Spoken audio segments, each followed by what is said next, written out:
اور آرام سے آ کر سو گیا۔ لاش وصول کرنے کے بعد وہ اجنبی وجود کا مالک اندھیرے کا فائدہ اٹھاتے ہوئے ایک جانب کو چل دیا۔ اس کا رخ قبرستان کے آخری سرے پر بنے ایک خستہ حال گھر کی جانب تھا۔ وہ محتاط طریقے سے ادھر ادھر نظریں پھیرتا ہوا اس گھر کی جانب چل دیا۔ طویل خاموشی طاری تھی، مگر جب بھی کبھی اس کا پاؤں کسی پتوں سے ٹکراتا تو ایک عجیب سا سما پیدا ہو جاتا۔ ایسے آواز آتی کہ جیسے کوئی آدم خور کسی انسانی وجود کی ہڈیاں چبا رہا ہو۔ وہ تیزی سے چلتا ہوا اس عمارت کے مین گیٹ کی جانب آ گیا، جو لکڑی کا بنا ہوا تھا، مگر ٹوٹا پھوٹا اور حالات کے ہاتھوں اجڑا ہوا دکھائی دے رہا تھا۔ اس نے زوردار طریقے سے دروازہ کھولا، جس سے وہ دروازہ گرتے گرتے بچا۔ اس کی بنیادیں ہل گئی تھیں۔ وہ تیزی سے چلتا ہوا اس اکلوتے کمرے والے مکان کی جانب آیا۔ اس کا دروازہ پہلے سے ہی کھلا ہوا تھا۔ وہ تیزی سے اندر داخل ہوا، پھر ایک جانب چارپائی پر اس نے لاش کو آرام سے رکھ دیا۔ پھر چند لمحے تو وہ سانس درست کرتا رہا، پھر وہ دروازے کی جانب آیا اور اندر سے اچھی طرح اس دروازے کو بند کر دیا اور جیب ٹٹولنے لگا۔ جیب میں سے اس نے ماچس کی ڈبیا نکالی، ایک تیلی روشن کی اور کمرے کے ایک طرف پڑا بوسیدہ سا دیا روشن کر دیا۔ تیل میں مری ہوئی مکڑیوں اور مکھیوں کی بہتات تھی۔ دیے میں سلائی کی جگہ روئی کو گولائیوں میں ڈھال کر سلائی کا کام لیا جا رہا تھا۔ دیے سے ٹمٹماتی ہوئی روشنی کمرے میں چھائی تاریکی کو کم کرنے لگی۔ دیا جلانے کے بعد وہ کمرے کے کونے میں پڑی چٹائی کی جانب آیا۔ اس نے بے دردی سے اسے کمرے کے فرش سے اٹھایا اور ایک طرف ڈال دیا۔ چٹائی کے تلے لکڑی کا ایک پھٹا سا رکھا ہوا تھا۔ اس نے تیزی سے اس پھٹے کو ایک جانب سرکا دیا۔ اندر سے بدبو کا ایک بھپکا اس کی ناک سے ٹکرایا۔ وہ تیزی سے اٹھ کر لاش کی جانب آیا اور ایک جھٹکے سے اس نے لاش کو چارپائی سے اٹھایا اور پھر ایک جگہ بنے سوراخ کی جانب آیا۔ لکڑی کے پھٹے کے نیچے شاید کسی تہخانے کا دروازہ تھا۔ وہ قریب آیا اور اس نے بیٹھ کر ٹانگوں کو تہخانے میں بڑھایا۔ نیچے شاید سیڑھیاں بنی ہوئی تھی، اس لیے وہ آرام سے نیچے اترتا چلا گیا۔ اندر اس نے لاش کو ایک جگہ بے دردی سے پھینکا اور دوبارہ جیب سے ماچس نکال کر قدرے سائز میں بڑا ایک دیا روشن کیا۔ روشنی کمرے میں تیزی سے پھیلی ہوئی تھی۔ اندر ہر طرف بدبو کے بھپکے اٹھ رہے تھے۔ کمرے کے کونے میں کالی ماتا کے 9 ہاتھوں والا بھیانک بت کھڑا تھا۔ اس کے ہاتھوں میں مختلف قسم کے اوزار تھے۔ اس کا کالا سیاہ چہرہ کم روشنی میں قیامت ڈھا رہا تھا۔ بت کے پاس ہی ایک بڑا سا پیالہ رکھا ہوا تھا، جس میں خون جمع ہوا تھا اور مکھیاں بھن بھنا رہی تھیں۔ پاس ہی انسانی بازو کا کچھ کٹا ہوا سرا پڑا ہوا تھا، جس پر کیڑے مکوڑے چمٹے ہوئے تھے اور اس گوشت کو تیزی سے اپنے چھوٹے سے پیٹ میں منتقل کرنے پر تلے ہوئے تھے۔ بت کے ساتھ ہی ایک بڑا سا چھرا اور 3-4 چھوٹی چھریاں پڑی ہوئی تھی۔ ان کے ساتھ ہی ایک کلہڑا اور ایک تیز دھار ٹوکا بھی پڑا ہوا تھا۔ یہ سب خون آلود تھے۔ چھوٹے سے تہخانے میں جگہ جگہ سے انسانی گوشت کے ٹکڑے بے ترتیبی سے پھیلے ہوئے تھے اور حشرات ان سے پورا انصاف کر رہے تھے۔ اس نے ٹوکا اٹھایا اور لاش کو گھسیٹ کر وہ بت کے قریب لایا۔ قریب لا کر لاش کو اس نے چھوڑ دیا اور لاش کی ٹانگوں پر جا بیٹھا۔ یہ 29-30 سالہ خوبرو مگر صحت مند آدمی کی 4 روز پرانی لاش تھی، جو دل کے دورے سے اپنے خالق حقیقی سے جا ملا تھا۔ 4 روز گزرنے کے بعد بھی اس کی لاش بالکل تر و تازہ تھی، ایسے جیسے کہ ابھی دفنائی گئی ہو۔ شاید وہ عمل کا نیک انسان تھا، اس لیے اس کی لاش کو کیڑے مکوڑوں نے ابھی تک نہ چھیڑا تھا، ورنہ تو قبر میں بمشکل 24 گھنٹوں بعد ہی لاش خراب ہونا شروع ہو جاتی ہے۔ ٹانگوں پر چڑھ کر اس نے ٹوکے کا ایک بھرپور وار اس کے سینے پر کیا، جس سے ٹوکا اس کے سینے پر چلا اور پسلیوں کو کاٹتا ہوا اندر تک گھس گیا۔ جلد اور جسم پھٹنے سے جمع ہوا خون، جو کہ ٹکڑوں کی شکل میں تھا، یعنی جمع ہوا تھا، باہر نکلا۔ اس آدمی نے تیزی سے اندر ہاتھ ڈالا اور اس کے دل کو پکڑ لیا اور اسے زور سے کھینچ کر باہر نکالا۔ دل دیکھ کر اس کی آنکھیں خوشی سے چمک اٹھی۔ وہ تیزی سے اٹھا اور دل کو کالی ماتا کے کھلے ہوئے منہ میں ڈال دیا اور تیزی سے زمین پر ماتھا ٹیک لیا اور پھر جی بھر کے کالی ماتا کے اشلوک پڑھنے لگا۔ اس کے بعد اس نے بلی دینے والے اشلوک پڑھنے شروع کر دیے۔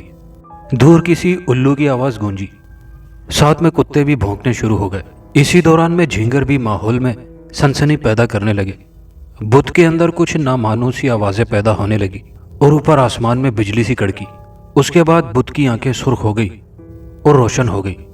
بت کے اندر سے ایک گونجدار آواز ابھری، ہم نے تیری بلی سویکار کری ہری رام، شاباش، تو اسی طرح ہم کو انسانی بلی دیتا رہے، اس کے بدلے میں ہم تجھے مزید شکتیاں دان کریں گے، تجھے امر بنا دیں گے۔ جس طرح تو ہماری سیوا کر رہا ہے، ہم اور مہا شیطان تجھ سے بے حد خوش ہوئے ہیں۔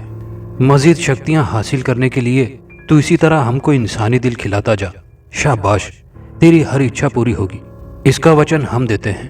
لے اپنا منہ کھول، اور نظروں سے گھائل کرنے کی شکتی تجھے دی جا رہی ہے، مگر خبردار کسی بھی نیک اور اللہ والے سے دور رہنا۔ ابھی تو اتنا گیانی نہیں بنا کہ نیک لوگوں کا سامنا کر سکے، ان کے سایوں سے بھی دور رہنا، ورنہ وہ تجھے گھور کشٹ دیں گے۔ اس نے اپنا منہ بت کی جانب کیا اور بڑا سا منہ کھول دیا۔ اچانک بت کی آنکھوں میں سے نیلے رنگ کی روشنی نکلی، جو سیدھے ایک پھوار کی مانند ہو کر ہری رام کے منہ میں پڑنے لگی، اور وہ آنکھیں بند کر کے آرام سے بیٹھ گیا۔ تھوڑی دیر بعد نیلے رنگ کی روشنی نکلنا بند ہو گئی، اور اس روشنی نے اس کے منہ سے ایک مایا کا وجود بنایا تھا، جو ہری رام نے تیزی سے پی لیا اور کالی ماتا کے نام سے ڈنڈوت بیلنے لگا۔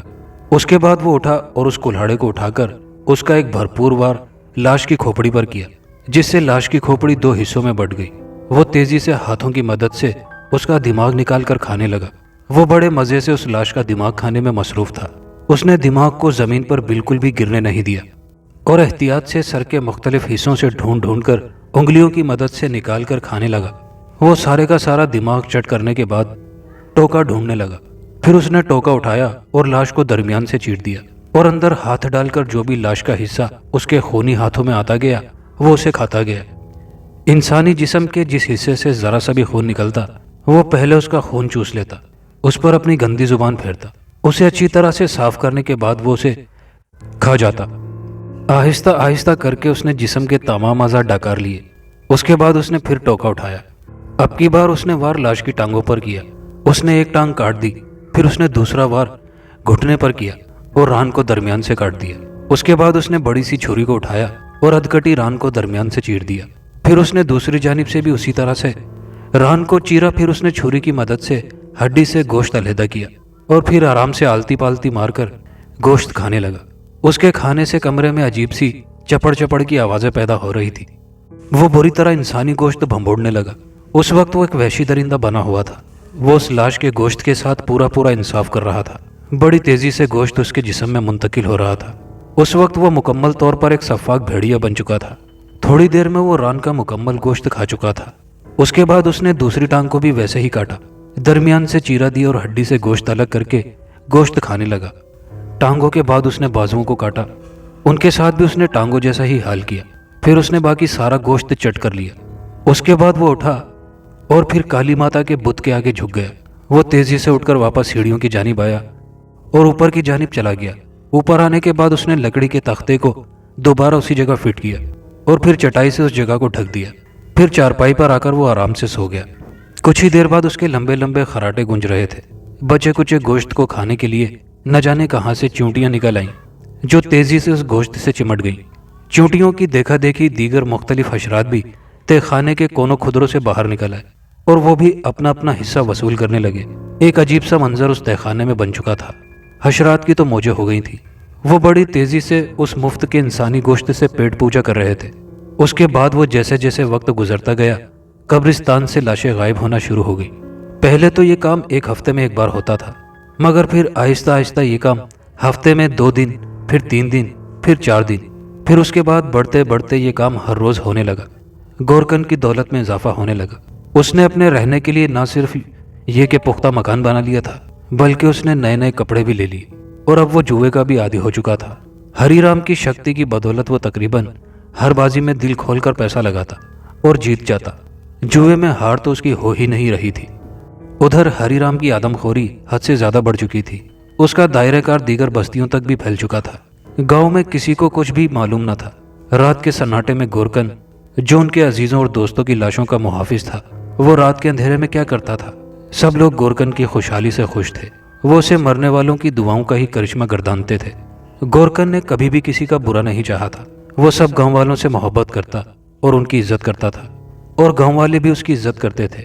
ادھر ہری رام کو کالی ماتا سے مزید شکتیاں مل چکی تھی۔ وہ ایک مکمل جادوگر اور سادھو بن چکا تھا۔ لوگ جوک در جوک اس کے پاس آنے لگے اور من کی مرادیں حاصل کرنے لگے۔ گاؤں والے سیدھے سادے لوگ اس کو دھرماتما مان کر اس کے پاس جوک در جوک جانے لگے۔ اس کی اصلیت کا کسی کو بھی کچھ علم نہ تھا۔ سبھی گاؤں والے اس کا سمان کرتے، لیکن کسی کو معلوم نہ تھا کہ وہ رات کو اپنے اصل روپ میں آ جاتا تھا اور دن میں معصوم بن جاتا۔ اس نے ڈرنا چھوڑ دیا تھا۔ وہ معصوم اور بے گناہ لوگوں کو جادو کی مدد سے پھانسنے لگا۔ وہ دن میں کسی ایک آدمی پر اپنے جادو کا وار چلا دیتا اور اسے جادو سے پھنسا کر واپس اپنے ٹھکانے پر چلا آتا، اور پھر رات کو وہ اپنے شکار کو منتروں کی مدد سے اپنے ٹھکانے پر بلا لیتا۔ وہ کسی شہر میں جکڑا ہوا اس کے پاس چلا آتا، اور پھر اس کا انجام بھی ویسا ہی ہوتا جیسا عام طور پر لاشوں کا ہوتا تھا۔ اس کی انسانی گوشت کھانے کی ہوس حد سے زیادہ بڑھ چکی تھی۔ موٹے تازے انسان کا گوشت صرف 24 گھنٹے تک اس کی بھوک مٹا پاتا تھا۔ اگلی رات وہ پھر سے گوشت کھانے کو مچل جاتا۔ بستی کے لوگ تیزی سے غائب ہونے لگے تھے۔ ہر روز ایک انسان کم ہونے لگا تھا۔ لوگوں میں خوف و ہراس پھیلنے لگا۔ شام ہوتے ہی اس بستی میں ہو کا عالم طاری ہو جاتا۔ سب چھوٹے بڑے گھروں میں دبک کر بیٹھ جاتے اور خدا سے اپنی سلامتی کی دعائیں کرتے، مگر پراسرار طور پر بستی سے ایک آدمی غائب ملتا، اور ایسے غائب ہوتا کہ اس کا نام و نشان ہی مٹ جاتا۔ باوجود کوشش کے بھی وہ اسے ڈھونڈ نہ پاتے، اور یوں گاؤں والے رو دھو کر خاموش ہو جاتے۔ مگر ان کو کیا معلوم تھا کہ اس کا وجود سادھو ہری رام کی خوراک میں تبدیل ہو چکا ہے۔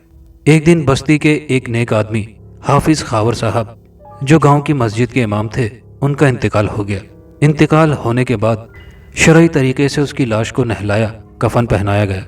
سارا گاؤں ہی تقریباً ان کی موت سے اشکبار تھا۔ وہ بہت نیک آدمی تھے۔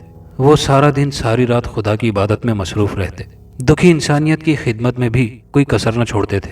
ان کی نماز جنازہ میں سارا گاؤں امڑ آیا تھا۔ عصر کے بعد ان کو سپرد خاک کر دیا گیا۔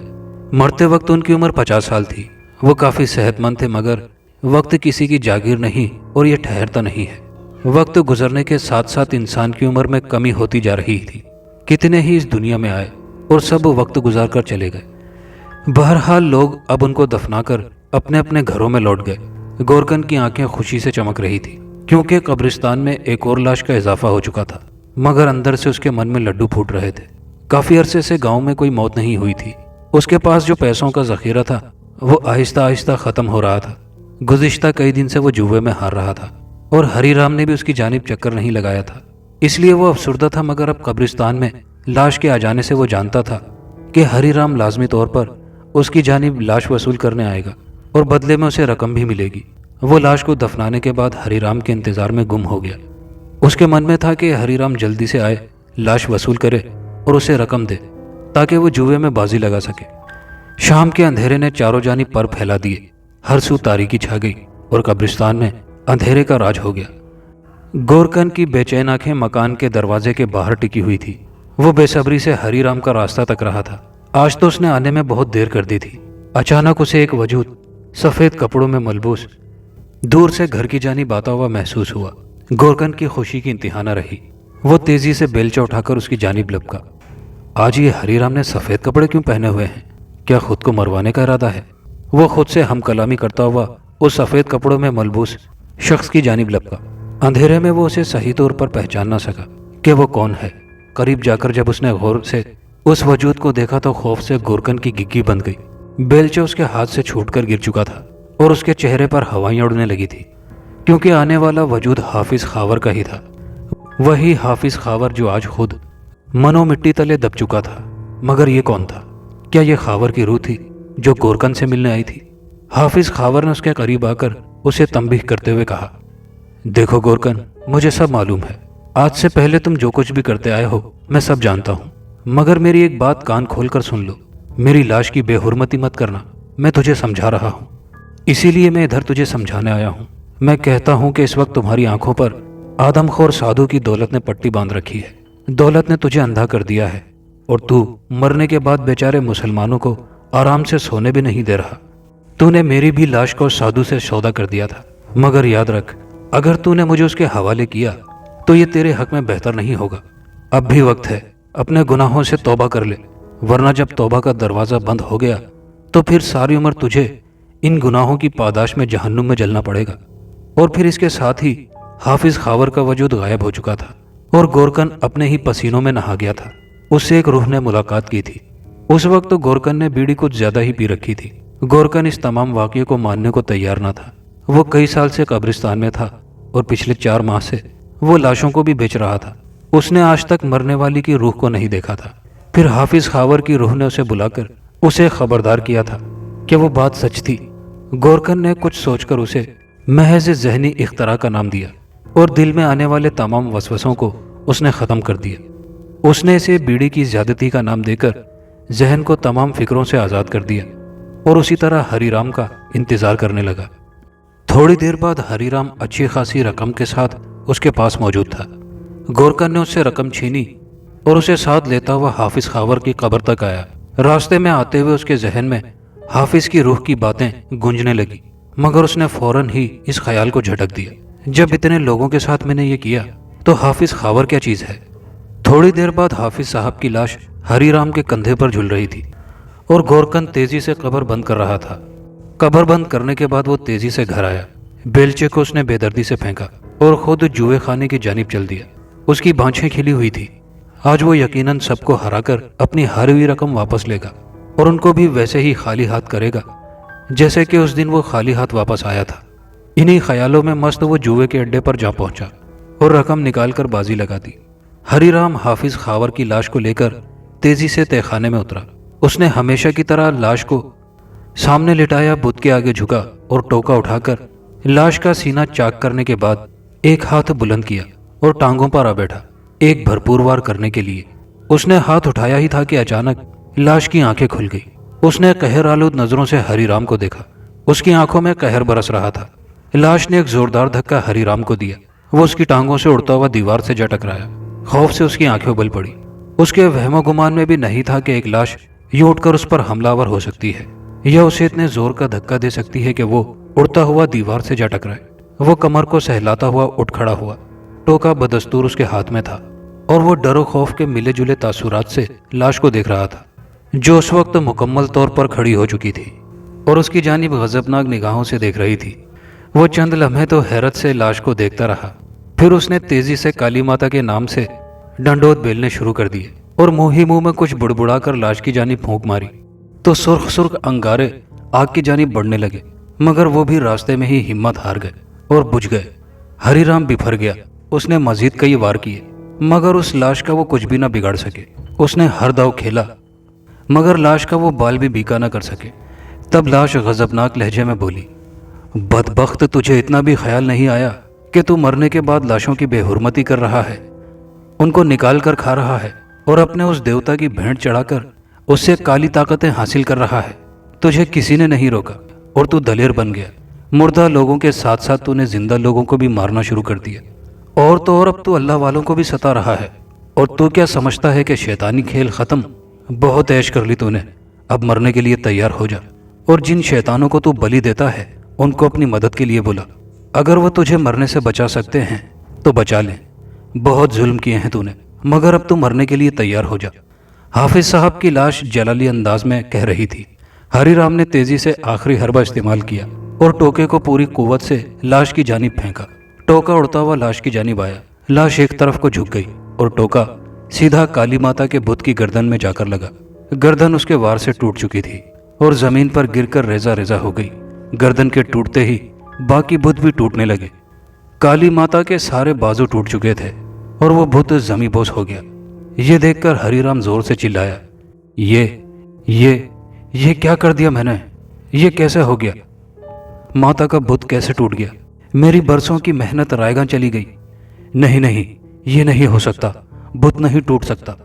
وہ پریشانی سے چلانے لگا۔ اچانک اس کا وجود زمین سے اٹھا اور دیوار سے تیزی سے ٹکرایا۔ ہری رام کے منہ سے بھیانک چیخ نکلی اور وہ فضا میں ہاتھ پاؤں مارنے لگا اور درد سے حلق پھاڑ کر چلانے لگا۔ اس کا وجود دوسری بار کسی نادیدہ قوت نے زمین سے اٹھایا اور دوبارہ اس زور سے زمین پر پٹکا کہ اس کا سر پھٹ گیا۔ اس کا گندا سیاہ گاڑھا خون تیزی سے فرش رنگین کرنے لگا۔ اس کے منہ سے چیخوں کا نہ تھمنے والا سلسلہ شروع ہو گیا۔ زمین پر پڑی ہوئی چھریاں تیزی سے فضا میں بلند ہوئی اور ہری رام کے سینے میں پیوست ہو گئی۔ ایک بھیانک چیخ در و دیوار کو بھی ہلاتی ہوئی اس کے منہ سے نکلی اور اس کا سر ایک طرف ڈھلک گیا۔ اچانک ایک جانب سے موٹے موٹے خونخوار چوہے نکلے اور لاش سے لپٹ گئے اور اسے نوچ نوچ کر کھانے لگے۔ چند ہی منٹوں میں وہ لاش چٹ کر گئے۔ اب صرف ہری رام کا خالی ہڈیوں کا ڈھانچہ ہی بچا تھا، باقی سارا اسے چوہے کھا گئے تھے۔ حافظ خاور کی لاش نے ایک حقارت بھری نظر ہری رام کے ڈھانچے پر ڈالی اور اس کو چھوڑ کر تیزی سے باہر نکلا۔